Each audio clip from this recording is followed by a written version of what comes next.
زمین کو مکمل طور پر ویران کر دینے کے بعد پھر یاجوج و ماجوج کہیں گے کہ زمین والے سب مر چکے، لہٰذا اب آسمان والوں کی باری ہے، اور تب حدیث کے مطابق وہ لوگ آسمان کی طرف کر کے اپنے تیر چلائیں گے، خون سے بھرے ہوئے واپس پلٹیں گے۔ یہ والی بات کی ایکسپلینیشن دو طرح سے کی جا سکتی ہے۔ ایکسپلینیشن بہت سادہ اور سمپل سی ہے کہ تب ایک مرتبہ پھر سے پریمیٹیو ہتھیاروں کا دور واپس آ چکا ہوگا، تیروں اور کمانوں کا دور واپس آ چکا ہوگا، اسی لیے یاجوج و ماجوج بھی تیر اور کمانیں استعمال کر رہے ہوں گے۔ لیکن ایک ایکسپلینیشن اور بھی ہو سکتی ہے، اور وہ یہ کہ یاجوج و ماجوج حضرت نوح علیہ السلام کے بیٹے یافس کی اولاد میں سے ہیں، اور اگر ویپنز کی بات کی جائے تو یقیناً یافس کا دور تیر اور کمانوں ہی کا تھا، لہٰذا ہم یہ کہہ سکتے ہیں کہ جب وہ لوگ باہر آئیں گے تو جن ویپن سے وہ لوگ بخوبی واقف ہیں وہ تیر اور کمان ہی ہونے ہیں، اس لیے ان کا ویپن آف چوائس بھی تیر اور کمان ہی ہوگا، کیونکہ انہوں نے استعمال ہی تیروں اور کمانوں کا کیا ہے، انہیں پتہ ہی اس چیز کا ہے۔ لیکن ونس اگین اللہ رب العزت بہتر جانتا ہے، ہم صرف ایک ایجوکیٹڈ اندازہ لگا سکتے ہیں۔ لیکن ایک اور بات کہ جو تیر خون سے بھرے ہوئے واپس پلٹیں گے تو اس خون کا کیا مطلب ہے؟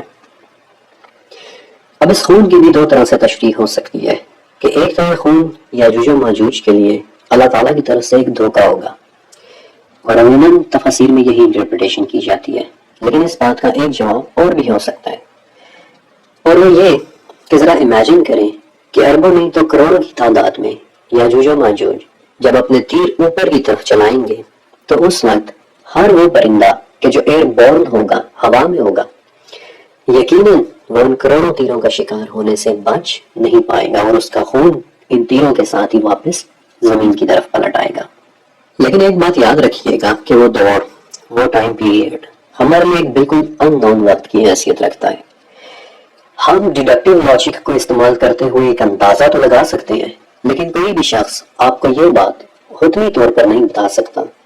کہ ان باتوں نے حقیقتاً کس روپ کے ساتھ مینیفیسٹ ہونا ہے۔ لیکن کچھ باتیں تو یقینی ہیں کہ جو ہمیں حدیث سے پتہ چلتی ہیں کہ یاجوج و ماجوج کے نکلنے کے بعد بھی بیت اللہ کا حج جاری رہے گا، اور دوسرا یہ کہ حضرت عیسیٰ علیہ السلام کچھ لوگوں کے ساتھ طور کے اوپر جا چکے ہوں گے، اور یہاں سے آگے کے واقعات اب بہت دلچسپ ہونے والے ہیں، اور ان میں سے سب سے پہلا بڑا واقعہ ہونا ہے یاجوج اور ماجوج کی موت کا۔ جن احادیث کا خلاصہ ان کے مطابق یاجوج و ماجوج کی گردنوں میں ایک زخم پیدا ہوگا جس میں وہ سب کے سب مرنا شروع ہو جائیں گے۔ اب یہاں ایک بات بڑی دلچسپ ہے کہ ان کی گردنوں میں کسی قسم کا کوئی زخم یا کوئی انفیکشن پیدا ہوگا۔ اب چونکہ زخم یا انفیکشن کی ایک سے زیادہ وجوہات ہو سکتی ہیں،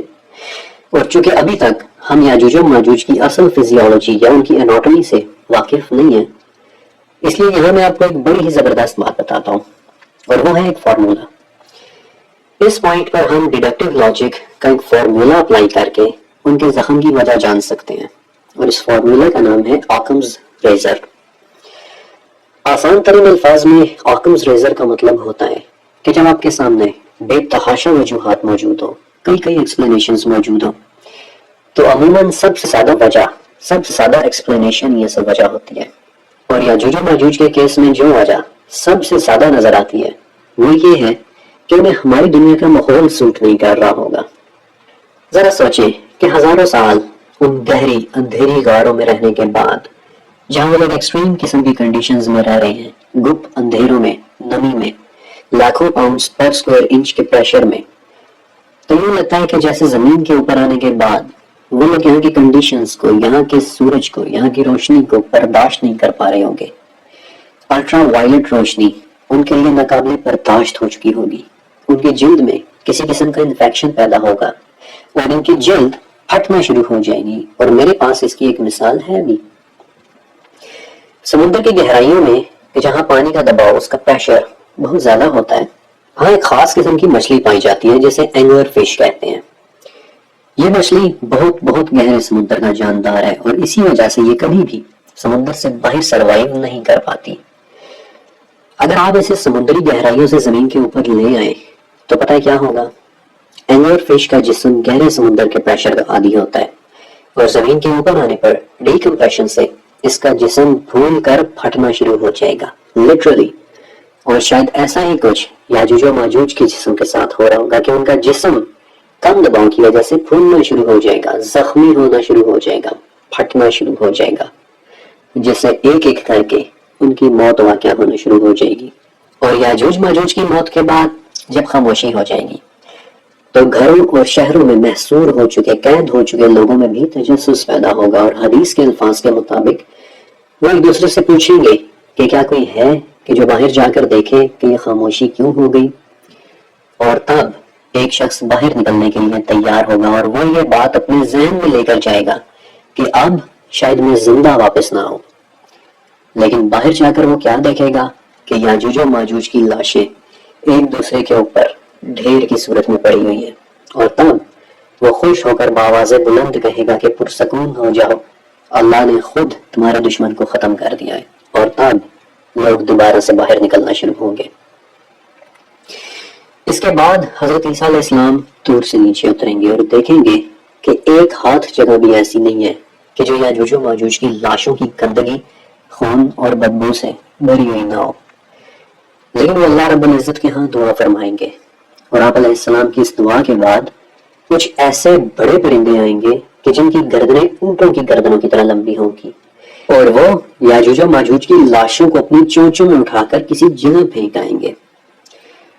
اب ایگزیکٹلی وہ کس جگہ پر پھینک کریں گے یہ بات تو کوئی بھی نہیں جانتا،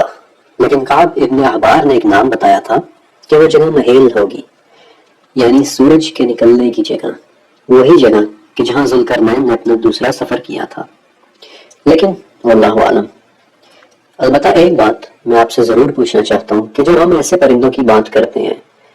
کہ جن کی گردنیں اونٹوں کی گردنوں کی طرح لمبی لمبی ہوں، تو آپ کے ذہن میں کیا امیج ابھرتا ہے؟ ظاہر ہے کہ ایسے پرندے کہ جو انتہائی بڑے بڑے ہوں گے اور جن کی چونچیں اتنی بڑی ہوں گی کہ وہ یاجوج و ماجوج کو بھی اٹھا سکیں۔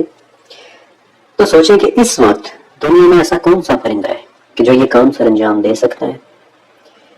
اس وقت ہماری دنیا کا سب سے بڑا پرندہ شتر مرغ ہے کہ جس کی گردن واقعتاً ایک اونٹ کی گردن کی طرح ہوتی ہے، لیکن دو باتیں ہیں۔ پہلی بات کہ شتر مرغ ایک فلائٹ لیس پرندہ ہے، یہ اڑ نہیں سکتا، اور دوسری بات اس کی چونچ اتنی بڑی نہیں ہوتی کہ وہ ایک انڈے سے زیادہ بڑی کوئی چیز اپنے منہ میں اٹھا سکے، لیٹ الون یاجوج اور ماجوج کی لاشیں۔ تو پھر وہ پرندہ کون سا ہو سکتا ہے؟ ہماری دنیا کا وہ پرندہ کہ جو سائز میں بڑا بھی ہو اور اڑ بھی سکے، اس کا نام ہے دی گریٹ کوری بسٹارڈ۔ یہ ہماری دنیا کے وزنی ترین اڑنے والے پرندوں میں سے ایک ہے،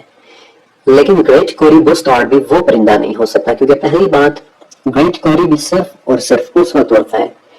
کہ جب اس کی جان کو کوئی خطرہ لاحق ہو، کیونکہ 18 کلو وزن کے جسم کے ساتھ اڑ پانا اتنا آسان نہیں ہوتا، یہ انتہائی مشقت کے ساتھ اور بہت بھاگ کر اڑان بھرتا ہے، اور جیسا کہ آپ دیکھ سکتے ہیں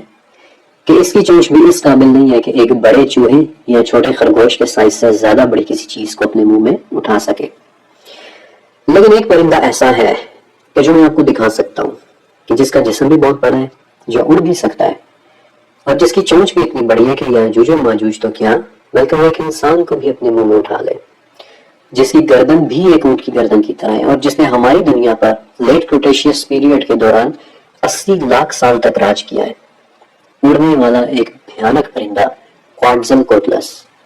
کہ جو اگر اپنے پار پھیلائے تو وہ 40 فٹ تک بڑا ہو جاتا ہے، جو اپنی 9 فٹ لمبی چونچ میں ایک لمبے قد کے آدمی کو بھی اٹھا کر لے جا سکتا ہے۔ اور اگر آپ سوچ رہے ہیں کہ ایک ایسا پرندہ کہ جو آج سے 6.5 کروڑ سال پہلے معدوم ہو گیا تھا، بھلا وہ کہاں سے آ کر یاجوج اور ماجوج کی لاشوں کو اٹھائے گا، تو الٹا میرا آپ سے ایک سوال ہوگا کہ ابھی جو واقعات میں نے آپ کو سنائے انہیں سن کر کیا ابھی بھی آپ کو ایسا لگ رہا ہے کہ ہماری دنیا تب بھی بالکل ویسی ہی ہوگی کہ جیسی اب ہے؟ کیا آپ کو لگتا ہے کہ تب بھی وہی کچھ ہی ہو رہا ہوگا کہ جو اب ہو رہا ہے؟ اگر ابھی بھی آپ کو ایسا ہی لگ رہا ہے تو پھر مزید بھی سنیے کہ یاجوج و ماجوج کی موت کے بعد جب لوگ باہر نکلیں گے تو اپنے ساتھ ساتھ وہ اپنے جانوروں کو بھی باہر لائیں گے، تو ان جانوروں کے لیے اس وقت کھانے کو کچھ بھی نہ بچا ہوگا سوائے یاجوج اور ماجوج کے گوشت کے، اور یہی خون اور گوشت تب ہمارے جانوروں کے لیے خوراک بنیں گے۔ حدیث نبوی میں آپ صلی اللہ علیہ وسلم نے فرمایا کہ زمین کے جانور یاجوج اور ماجوج کے گوشت اور چربی کھا کھا کر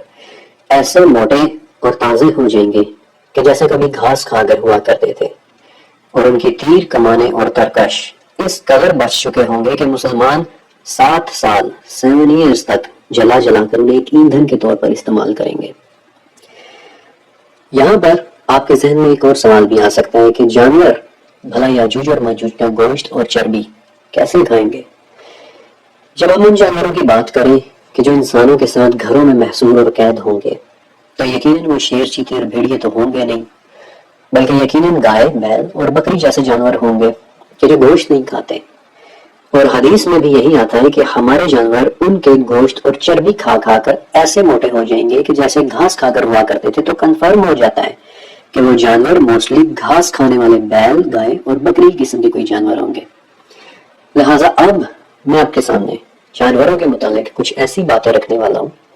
کہ جو شاید آپ نے پہلے کبھی نہ سنی ہو۔ مثلاً ہربیورس یعنی سبزی خور جانوروں کا کارنیورس یعنی گوشت خور بن جانا، یہ کیسے ممکن ہے؟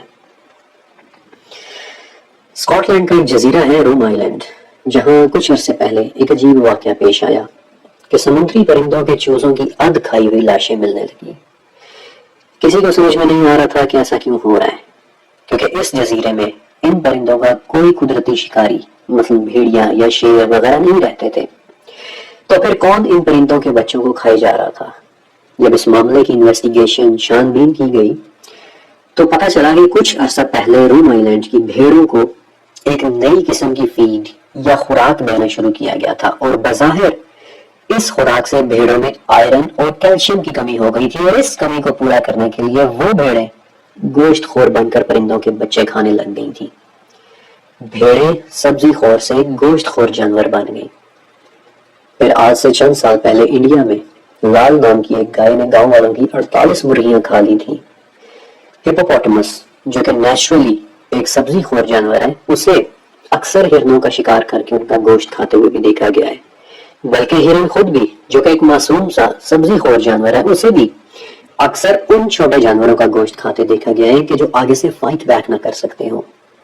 مثلا ہرنوں کو مچھلیوں کا گوشت کھاتے دیکھا گیا ہے، ہرنوں کو دوسرے مردہ ہرنوں کو کھاتے دیکھا گیا ہے، بلکہ ایک مرتبہ تو ہرنوں کا ایک خوفناک واقعہ حادثاتی طور پر کیمرہ میں ریکارڈ بھی ہو گیا تھا، اور وہ یہ کہ کینیڈا میں اورنیتھولوجی کی ایک سٹڈی کے دوران، یعنی کہ وہ تجربات کہ جن میں سائنسدان پرندوں کو سٹڈی کرتے ہیں، اس میں سائنسدانوں نے تجربات کے لیے جنگل کے کچھ پرندوں کو کچھ گھونسلوں میں رکھا ہوا تھا، اور وہ ابھی انہیں کیمرہ پر ریکارڈ کر ہی رہے تھے کہ اچانک کہیں سے ہرنوں کا ایک جتھا آیا اور زندہ پرندوں کو ہی کھانا شروع کر دیا۔ اور میں آپ کے ساتھ وہ ویڈیو ضرور شیئر کرتا، لیکن پھر کچھ ویئرز کے لیے وہ مناظر کافی ڈسٹربنگ ہو سکتے تھے۔ سبزی خور جانوروں کا اچانک سے گوشت خور بن جانا یہ ناممکن نہیں ہے،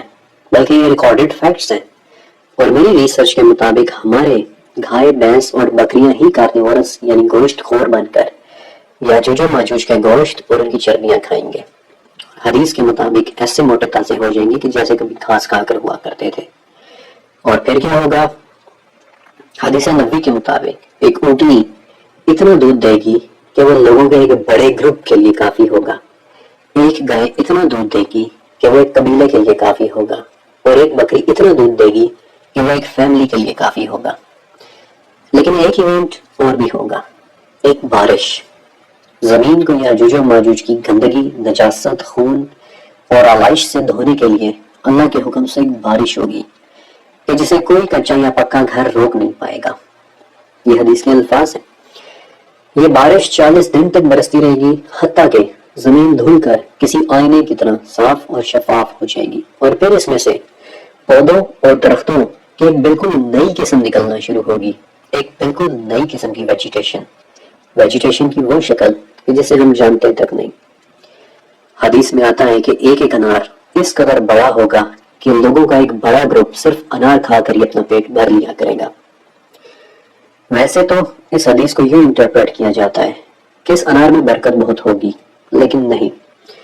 وہ انار ہی اتنے بڑے سائز کا ہوگا کیونکہ باقی حدیثوں میں اس کے سائز کی طرف بھی اشارہ ہے۔ مثلا ایک حدیث میں یہ بھی آتا ہے کہ لوگ اس انار کے چھلکے کے سائے میں بھی بیٹھ سکیں گے، اور اس بات کا ایک ہی مطلب ہو سکتا ہے کہ وہ انار واقعی بہت بڑے بڑے سائز کے ہوں گے۔ آپ امیجن کریں، صرف ایک منٹ کے لیے امیجن کریں، کیا وہ دنیا ابھی بھی آپ کو ویسی دنیا لگ رہی ہے کہ جیسی آج ہم دیکھ رہے ہیں؟ کیا یہ نہیں لگ رہا کہ یہ ہالی ووڈ کی کسی فلم کا منظر کھینچا جا رہا ہو؟ نہیں، یہ تمام باتیں حرف بحرف سچ ہیں اور ایسے ہی ہونی ہیں۔ آپ کو اپنا ایک ذاتی مشاہدہ بتاؤں، میں نے دیکھا ہے کہ جیسے جیسے آپ کی ریسرچ کا دائرہ بڑا ہوتا چلا جاتا ہے، ویسے ویسے آپ کو عجیب و غریب اور حیران کن چیزوں پر بہت آسانی کے ساتھ یقین آتا چلا جاتا ہے۔ لیکن اس بارش کے بعد پھر ایک انتہائی کریٹیکل پیریڈ کا آغاز ہوگا، اور میں چاہتا ہوں کہ آپ بہت غور سے سنیں۔ جب بارش یاجوج و ماجوج کی باقیات سے دنیا کو صاف کر دے گی تو حدیث کے مطابق قیامت اتنا قریب آ چکی ہوگی کہ جیسے پورے دنوں کی ایک حاملہ ہو کہ جس کے گھر والوں کو لگتا ہے کہ بچہ بس صبح کو ہوا یا دن کو، شام کو ہوا یا پھر رات کو۔ یا پھر ایک اور حدیث میں یہ الفاظ ہیں کہ جیسے پورے دنوں کی کوئی گھوڑی ہو کہ جو جننے کے قریب ہو اور اس کا مالک ہر وقت اس کے آس پاس گھوم رہا ہو کہ اب ہوا کہ اب ہوا۔ لیکن اس سے پہلے کہ قیامت آئے ایک بڑا واقعہ ہونا ابھی باقی ہوگا کہ ایک شخص اچانک سے یہ اعلان کرے گا کہ ذو السویقتین نکل آیا ہے، یعنی کہ دو چھوٹی چھوٹی پیڑھیوں والا کالے رنگ کا ایک حقیر سا حبشی کہ جس نے خانہ کعبہ کی دیواروں کو گرا کر اس کا خزانہ نکالنا ہے۔ اور یہ حدیث صحیح بخاری، صحیح مسلم، سنن نسائی، مسند احمد اور مشکات شریف سب کے اندر لکھی ہوئی ہے۔ اس حبشی کی رپورٹ ملتے ہی حضرت عیسیٰ علیہ السلام 700 سے 800 آدمیوں کا ایک طلایہ، یعنی جسے ہم ایک طرح کی پیٹرولنگ فورس کہہ سکتے ہیں، وہ بھیجیں گے۔ اور ابھی یہ لوگ راستے میں ہی ہوں گے کہ یمن کی طرف سے ایک تیز ہوا چلے گی کہ جو تمام مومنین کی روح کو قبض کر لے گی، اور اس وقت دنیا میں صرف اور صرف بدترین اور شریر لوگ ہی رہ جائیں گے کہ جو جانوروں کی طرح ہوں گے، گدھوں کی طرح کھلے عام بدکاری کریں گے، اور یہ وہ لوگ ہوں گے کہ جن کے اوپر پھر قیامت نے برپا ہونا ہے۔